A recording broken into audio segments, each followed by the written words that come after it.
And I'm going to jump in and lead with a fact. And this fact actually comes to us by way of Sue's organization, Mitchell Stankovic.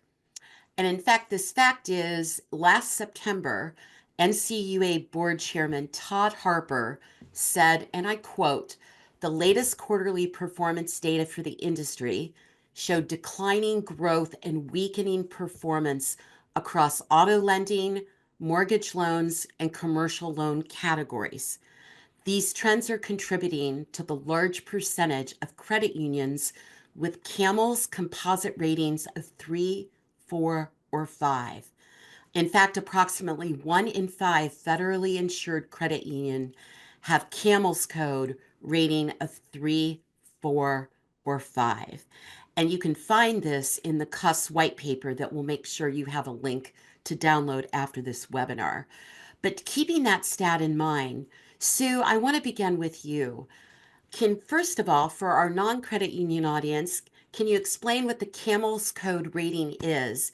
And then for all of our audience, how does this stat reflect the status of the credit union industry today? Thank you, Lisa. And the first thing I'll say is that they can also find it on NCUA's website because it was the report for fourth quarter. We also have to look at it from the standpoint that when we hear these numbers, understand that the rating system is based upon NCUA, National Credit Union Administration exam of credit unions. And quite often, because of different sizes of organizations, those numbers can be misconstrued. So we have a strong, healthy credit union movement at the moment. And I just want to make sure that everybody understands that we've gone through some adjustments, just like the world has economically. So let's start with what does the CAMEL rating stand for? When a credit union does an exam, they go in and they look at a myriad of things, and they're looking for capital adequacy. So that's our C. They want to make sure that credit unions can weather a storm with, for our financial people, with their savings. So capital is really the net worth, the savings of the organization. Then they look at asset quality, or A.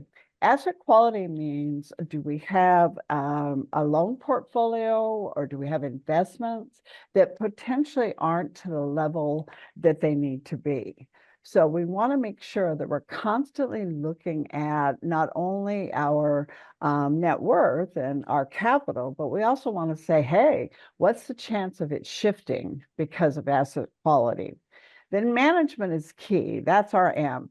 This is looking at the overall management, understanding what their plan is, them understanding where the credit union is, and making sure that they have proper what-if scenarios, disaster recovery, some of the things that we know are needed in today's environment. Earnings, that's all about the bottom line. So as much as a credit union is a not-for-profit, we as industry leaders understand that we have to be able to cover our costs. Technology is expensive. Growth is expensive. The things that go into serving and social impact, we want to give that money back. So we're looking at earnings from the standpoint of, in a way, you have to make money to give it away. And that's credit union's model. It's all about the mission. It's all about giving back. Liquidity means we got to be able to have the cash on hand. And that's very similar to a consumer. It's not just all tied up in investments or it's all tied up in the lending portfolio. We need to make sure that we have some liquidity to be able to invest, do the things we need to do for our members, and make up the difference if there's earnings. And then the final thing is sensitivity, S. What we're looking at on sensitivity is the whole idea of how sensitive is your credit union to economic changes, to environmental changes. And this has become more important as we've looked at new accounting rules and things that have impacted the credit union space. And so we're constantly saying, how sensitive are we to that? Recently, I'll wrap up with things like The fires that just hit Southern California, the weather and the storms that hit North Carolina and the East Coast.